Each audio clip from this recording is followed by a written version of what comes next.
to see by the dawn's early light what so proudly we hailed at the twilight's last gleaming, whose broad stripes and bright stars through the perilous fight o'er the ramparts we watched were so gallantly streaming, and the rockets' red glare, their bombs bursting in air, gave proof through the night that our flag was still there. Oh, say does that star-spangled banner yet wave o'er the land of the free and the home of the brave?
Ladies and gentlemen, the Governor of the great state of Louisiana, Honorable John Della.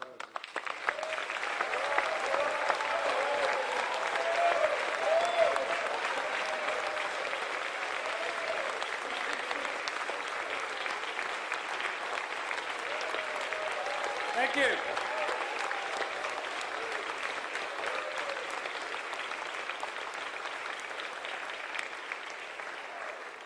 Thank you all very much. I especially want to thank Elizabeth Lewis for gracing us today with a beautiful rendition of the national anthem, and I want to recognize also Cedric Bridges, who is the choral director at Covington High School. Thank you very much, Cedric.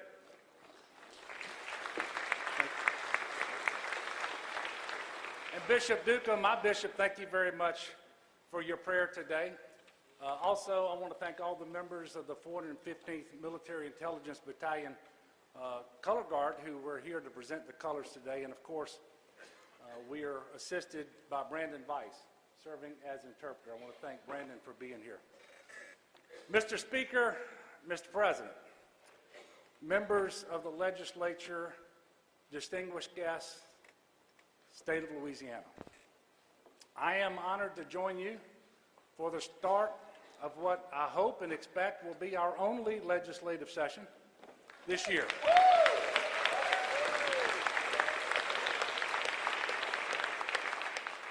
We spent a lot of time together in these chambers over the past 3.5 years.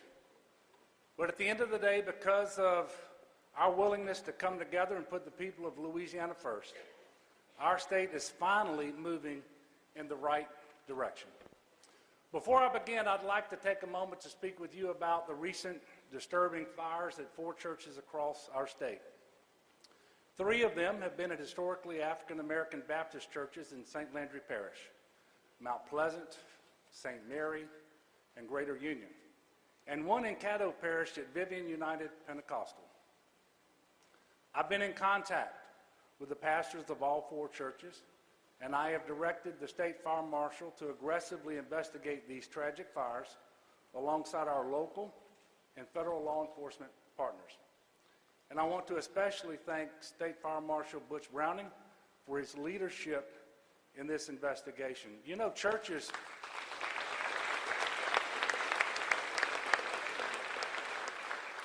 are sacred places, and no one should fear for their safety in their house of worship, and no one should be concerned that their house of worship will be destroyed.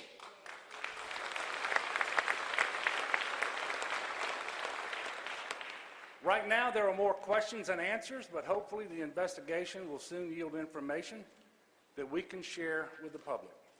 Until then, I'm asking everyone to join me and Don in channeling all the frustration, the fear, the anger into prayer and support for the congregations that have lost their churches. Now, with that being said, this is going to be a very different speech than you're used to me delivering on the opening day of session, because the budget crisis that for years held Louisiana hostage is over. What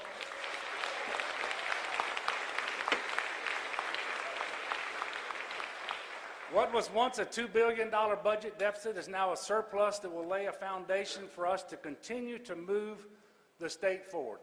So you won't hear me talk about a fiscal cliff today. Funding for higher education is stable, TOPS is fully funded, and health care services aren't on the chopping block.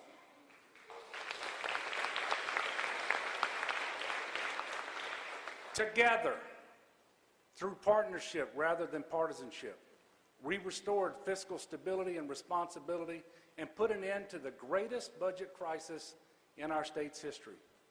I have said before that there is no challenge too great for us to overcome if we work together in good faith.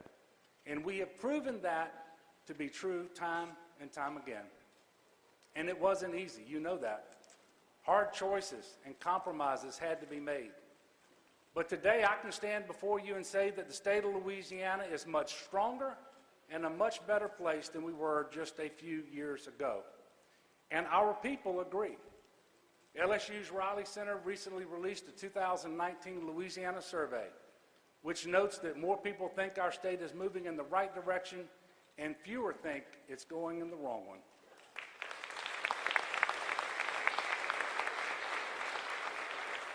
Now, to be sure, there's still a lot of work to do, but we are putting this state back on a path to more prosperity, more opportunity. We just recently announced that personal income in Louisiana is the highest it has ever been in our history. That's more money going directly into the pockets of our workers. At $252 billion, our GDP is the highest it's ever been. It means that more people are working and our businesses are doing better. It means that the state is producing more than ever before. And make no mistake, Louisiana is open for business. In just the past 3 years, we've landed more than 128 major new economic development projects that are resulting in more than 27,000 new jobs, retaining over 21,000 jobs, and resulting in over $33 billion in new capital investment. This means more people will be going to work for the homegrown companies of Waiter and LHC Group in Lafayette. Up in Monroe, CenturyLink, the only Fortune 200 company headquartered in Louisiana, is extending its commitment to our state through 2025. It means in Baton Rouge, Exxon is investing in a polyolefins plant, and that in Shreveport, out-of-state company Super ATV is developing a manufacturing and distribution facility. In New Orleans, it means landing the largest economic development deal in our state's history with DXC Technology. And in Lake Charles, it means that hundreds of folks are working for Citadel Completions and at an aircraft center. In central Louisiana, it means Hunt Forest Products and its joint venture partner have opened a state-of-the-art sawmill in LaSalle Parish. What's the secret to this success? An improving economy and an attractive business climate are essential. But the true key to our economic progress is our workforce. When businesses come to Louisiana, they do so because we have the talent to get the job done. And this would not be possible without our renewed commitment to funding our top-notch universities and technical colleges. By partnering with local businesses, they are creating a pipeline of talent that fuels both established industries and new emerging industries. This is how Louisiana has become a global leader in cybersecurity. And I'm proud to say that next month, the National Governors Association Summit on Cybersecurity will be hosted in Shreveport, Bossier. It's the first time. It's the first time since 1975 that the NGA has brought a meeting to our state. Representatives from all 50 states will be coming here to Louisiana along the I-20 corridor to learn about threats to cyber safety and the cutting-edge technology and the workforce being used to combat it. Another key to having a truly productive workforce is having a healthy workforce. We know beyond a shadow of a doubt that Medicaid expansion is saving lives. Because of expansion,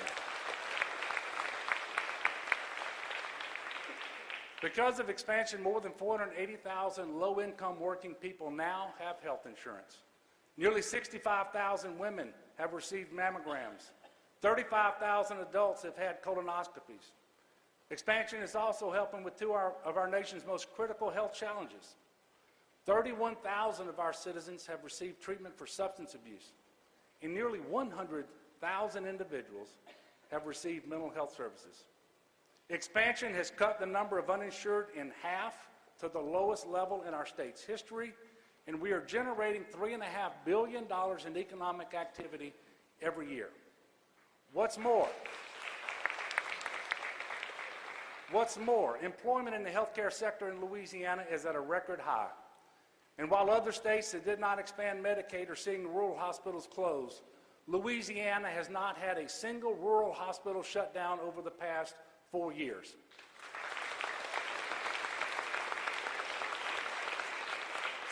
In fact, Louisiana has led the nation in the growth of community health centers. For thousands of Louisianans, having access to a hospital or healthcare facility is literally the difference between life and death. Even in our larger cities, access to affordable care is crucial, which is why I prioritized bringing an emergency room back to North Baton Rouge and ensuring that the LSU Medical School and University Hospital in Shreveport have been stabilized and strengthened.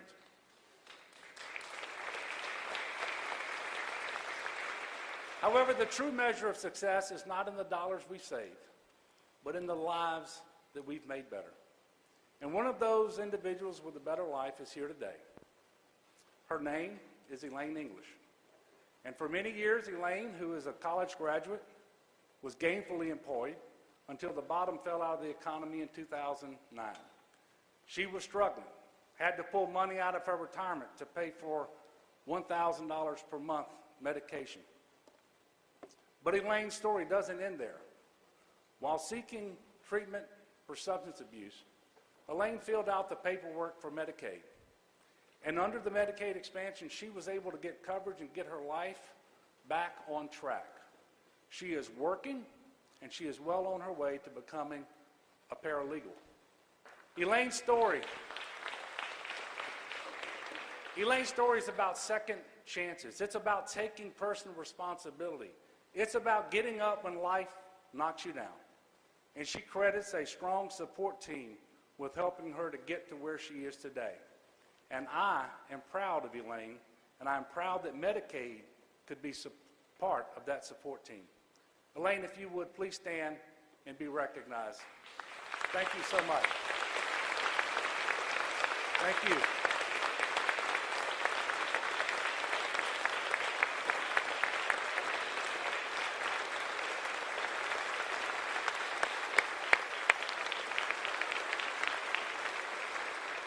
Thank you, Elaine. Expansion is not the only way we've improved access to care. I want to take a moment to point something out. Session after session, the halls of the Capitol were filled with a sea of yellow T-shirts symbolizing parents and children whose livelihoods depended upon waiver services. These yellow T-shirts reminded us over and over again that a 10-year wait is not a service. It is not care. And I want you to know something. We saw you, we heard you, and we acted to end the waiting list for developmental disability waiver services after 25 long years.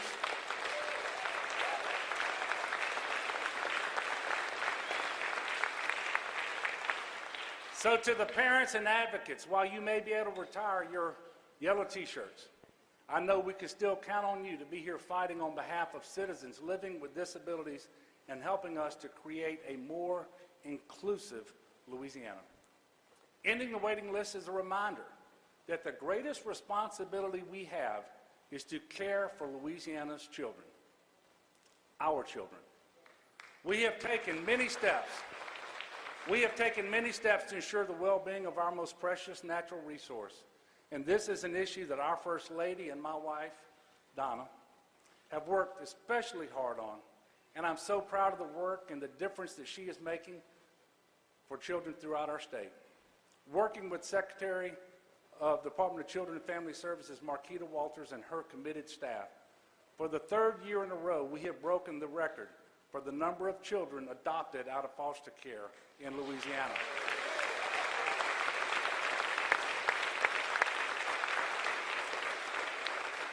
We have revolutionized our approach to foster care through the Quality Parenting Initiative, and we have taken steps to extend the age of foster care to 21 so that young people aren't automatically forced out when they turn 18, like the 150 who aged out just last year. As all of you know, I am strongly committed to protecting human life.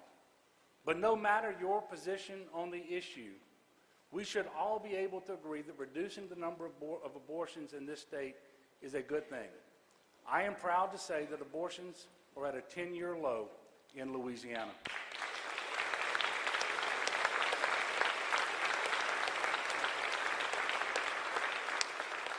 Also, we've established the toughest laws against human trafficking in the nation and have made huge progress in prevention as well as the way we treat victims. More law enforcement officers and people in our communities are becoming educated about identifying victims. When they see something, they say something, which is exactly what we want to happen, because that's what it will take to stop the traffickers and rescue the victims. Earlier, I spoke of what we can accomplish when we come together to achieve a common goal. From fixing the budget to passing historic criminal justice reform, we have proven that we are at our strongest when we work together, regardless of party, to put Louisiana first. Perhaps the truest example of this came 3 years ago, when Louisiana was hit with not one but two devastating floods. No one can question the resiliency of the people of Louisiana. Our willingness to help one another, to be neighbor to one another in times of need is unparalleled. Another prime example of working together is our securing federal funding for the Comeet River Diversion Project, which had been in limbo for 30 years. And this would not have been possible without a unified effort from the local, state, and from federal officials. And I especially want to thank our congressional delegation. The folks over at CPRA, they've been working hard to secure funding for other critical projects to help mitigate flooding, restore our coastline, and protect our incredible sportsman's paradise. In fact, there will be more investment and more coastal restoration and protection projects underway in 2019 than ever before in Louisiana's history.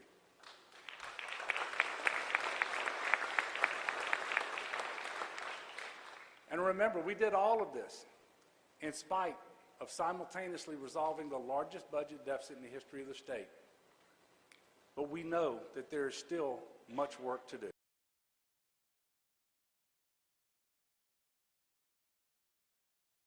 One of the other priorities. So much damage had been done, and we knew it would take years to recover, and in some ways we're still recovering. But now we have the opportunity to begin making real, lasting change that will positively impact the people we have sworn to serve. This is our chance to continue moving Louisiana forward. Now, I know we're not used to hearing the word surplus around here very often, but I've actually checked with a number of economists, and it turns out that surpluses are actually better than deficits.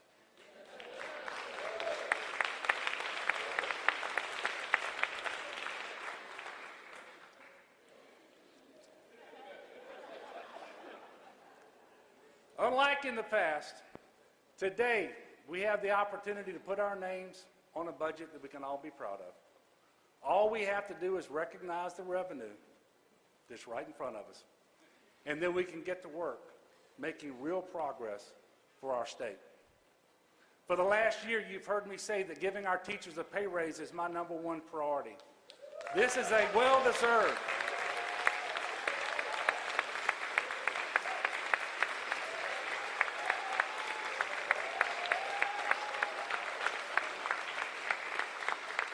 This is well-deserved and long overdue, because we're all here today, in great part because dedicated teachers believed in us.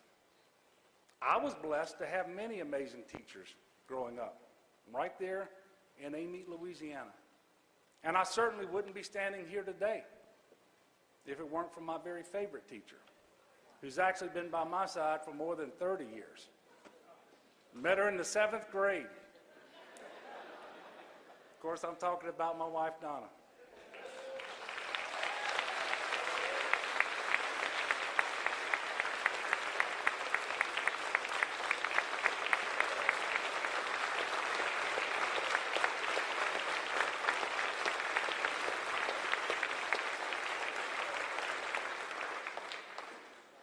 But unfortunately, fewer young people are choosing to go into the teaching profession because they see the underfunded classrooms, lack of appreciation, and standstill pay.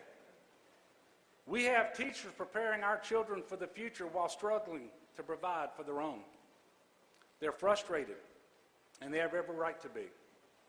Our teachers are so committed to the success of their students that most, in fact 94%, are paying out of their own pockets for school supplies. So having said all that, and for many other reasons, I want to bring our teacher pay up to speed with the other southern regional states, starting with a $1,000 pay raise this year. This would be the first step in a multi-year process, because our teachers deserve more. Teachers like Ms. Chantel Roussel, who's been in the classroom for nearly 20 years. Chantel recently returned to a school that is no stranger to her, Duplessis Primary in Ascension Parish, to be a kindergarten teacher, or at least that's what she thought. Chantel was asked to fill a position instead in special education that had been vacant for a month. It's a story we hear much too often these days, teachers having to fill multiple roles due to shortages. Teachers having to work multiple jobs just to make ends meet. But Chantel stepped up when her school and those students needed her. And now it is time for us to step up for her and for all teachers across our state.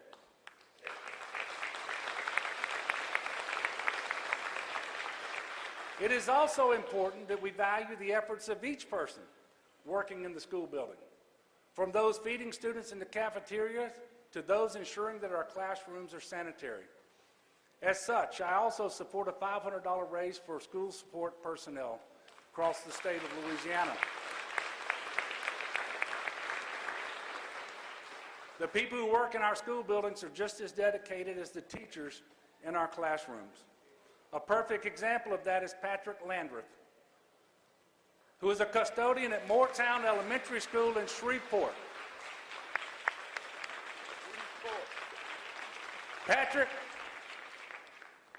I guess he left about 4 o'clock this morning too to get down here, but he arrives at work every day at about 4 a.m. He mows the lawn early so the students won't be distracted by the noise.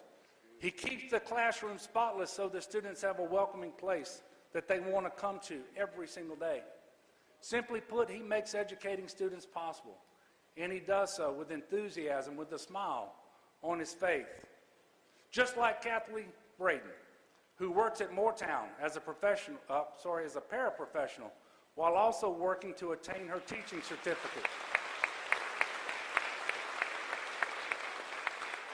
Her supervisors say that she goes above and beyond to make lessons plans better and brings a wealth of knowledge from her background of teaching early childhood special education. She is an Army veteran, she's a grandmother, and she is a caregiver for her own mother. And I'm proud to say that Chantel, Patrick, and Kathy are all with us today. So if you will, please stand and be recognized.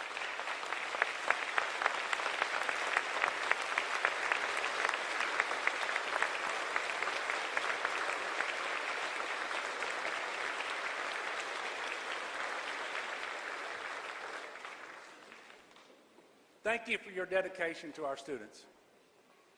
And make no mistake, the pay goes to the adults, but the investment is in our children. As with teacher salaries, the state's per pupil allocation has been neglected for too long.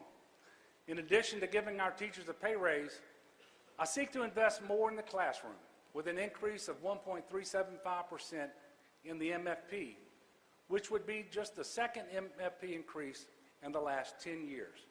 It goes hand in hand with teacher pay, and that's why we included it in our budget proposal. I'm also committed to ensuring all high school students have access to dual enrollment opportunities at our colleges. Students who participate in dual enrollment are more likely to meet college readiness benchmarks, and they boast higher college completion rates. It's a chance for students to get real college experience before they get there. And it could even be a chance for Louisiana colleges to have an edge on keeping high-performing students in-state after they finish high school. Dual enrollment is a leg up that should be afforded to any student who qualifies. Sadly, today this is not the case. That is why I support legislation designed to create a statewide framework to ensure that all eligible juniors and seniors across the state of Louisiana have access to dual enrollment no matter their zip code and no matter their ability to pay.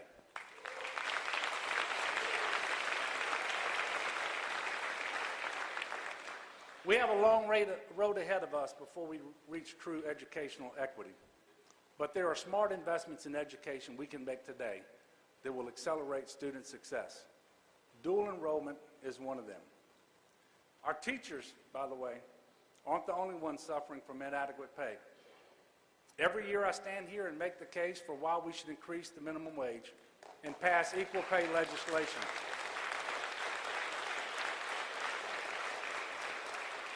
And every year that goes by, we're falling further and further behind. So I challenge everyone in this room to look at your own finances, look at your family's finances, and try to imagine making it on $7.25 an hour. For thousands of Louisianans, that is their reality. And while we refuse to act, our neighbors in Arkansas have raised their minimum wage 3 times. Most recently with an $11 an hour ballot initiative that passed with 68% of the vote. I believe it's time to look outside the walls of this building and let the people of Louisiana decide if raising the minimum wage is the right thing to do. Therefore, I support a constitutional amendment to provide for a state minimum wage of $9 per hour effective July 1st, 2020. For 3 years, I've asked you to support an increase in the minimum wage in this state, and yet many workers in Louisiana are still no closer to a wage that can support a family or bring them out of poverty. So I ask you today, even if in the past you've not supported the minimum wage for our workers, give the people of this state a right to decide. I ask you to support this constitutional amendment to let the people of our great state use their voices and their votes to determine if we should join the other 44 states that have enacted a minimum wage.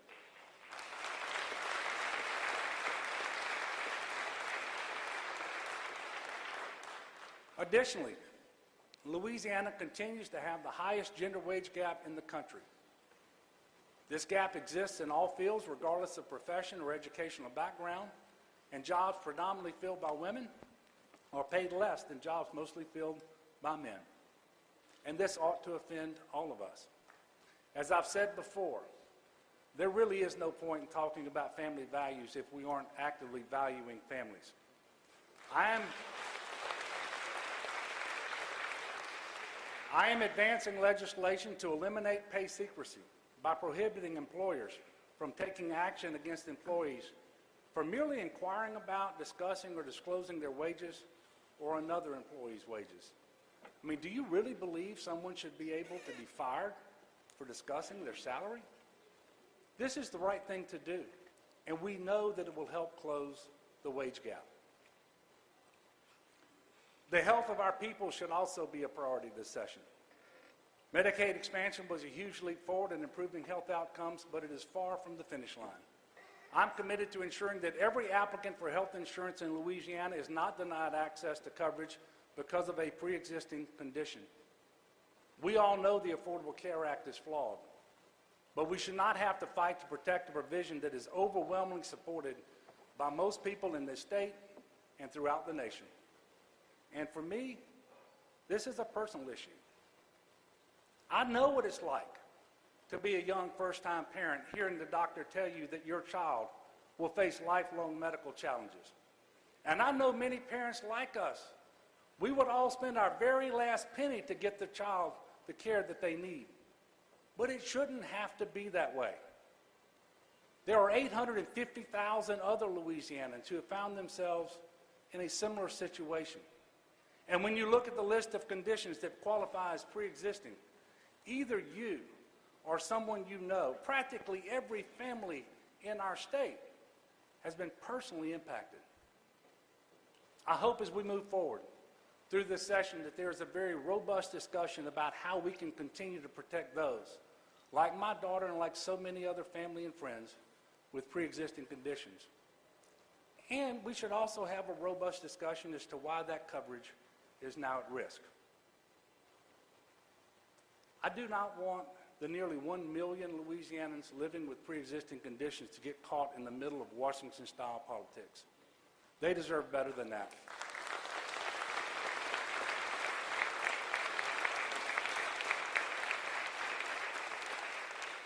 So let's all work together to find out what really works to maintain coverage for people with pre-existing conditions while ensuring that insurance costs do not go up. You know, in 2017, we scored a major victory in the fight against the opioid epidemic by enacting a 7-day prescription limit for opioids. And this year, I propose that we continue to chart a new course in addressing opioid-related harms. I support legislation to enhance data reporting of fatal and non-fatal drug overdoses where opioids are suspected or present. And this will create a mechanism for rapid surveillance of overdoses in the state, which will help better inform us of how to prevent, intervene in, and treat opioid addiction. It will allow us to continue to find better ways to fight this problem, which is ripping so many of our families apart. We are also taking aggressive measures to address Louisiana's deteriorating water infrastructure. You know, water is something that we too often take for granted, and yet it is as essential to life as breathing. Over half of the water systems in our state are more than 50 years old. The situation is especially critical in rural areas. And when water systems fail, emergency actions on the part of the state are required. When I took office in 2016, the water coming out of faucets in St. Joseph looked like this. Now, it looks like the water that I've been drinking here this afternoon.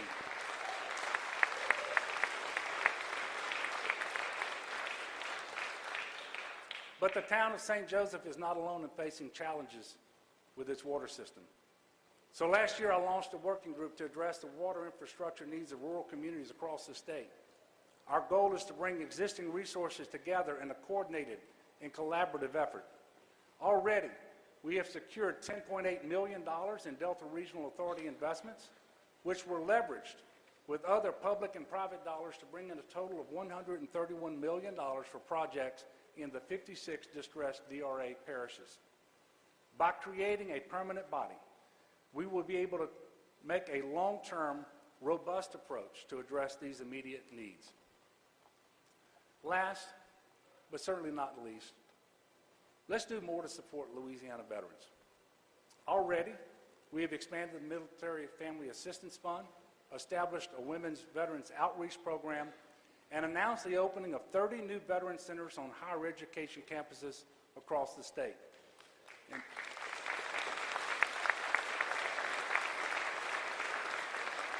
In fact, the Veterans Center at LSU in Baton Rouge was named the best in the nation last year. We know that our veterans don't stop serving when they come home. They continue to play an integral part in our communities and in our economy. Therefore, I support legislation establishing the Veterans First Business Initiative. This statewide initiative is designed to identify veteran-owned businesses in Louisiana, create a veteran-owned business designation that they can use, and develop a website for Louisianans to search for various goods or services from veteran-owned businesses. For example, one of the veteran-owned businesses that would be featured on this website is a Baton Rouge restaurant called BRQ. The co-owner, Justin Ferguson, is an Army veteran who completed 2 tours in Iraq. Justin makes it a priority to hire other veterans who, like him, face the struggles of returning to civilian life.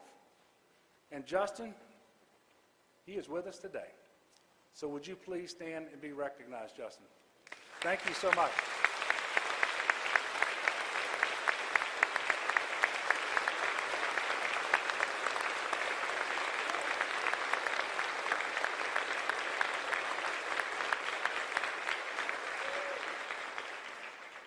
Justin, thank you for your service to our country.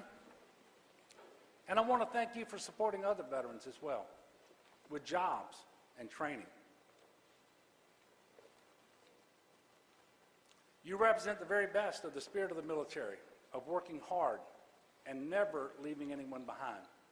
And folks, I've actually had his food before, and he doesn't just know how to lead and inspire, he can really cook too. So Justin, thank you for that.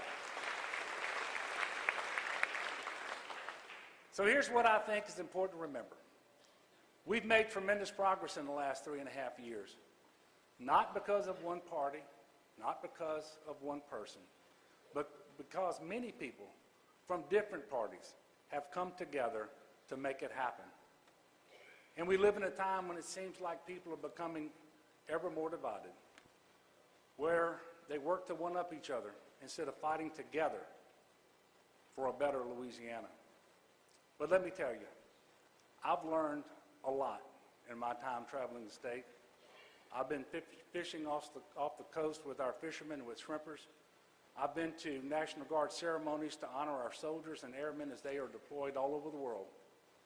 I've enjoyed a pea cookout with farmers in Bastrop while listening to their concerns about the future of agriculture. I've prayed with families who lost everything in the floods. I've celebrated with new graduates and their proud families from northwestern state to Delgado and from Grambling to Sewella. And no matter where I go across this great state, I am more and more convinced that there is far more that unites us than divides us. And today I'm standing here before you in a room full of people who care about this great state and her amazing people. That breeze of hope that I spoke of in 2016 is still blowing. It's gotten us this far, and it can carry us into the future that we all want for our children and our grandchildren. And I am more optimistic, I am more bullish on the future of Louisiana than I have ever been. And how can I not be? I am standing here in a room of Louisianans. I am proud to stand with you. And together, we can continue moving Louisiana in the right direction. So let's get it done. God bless you, and God bless the great state of Louisiana.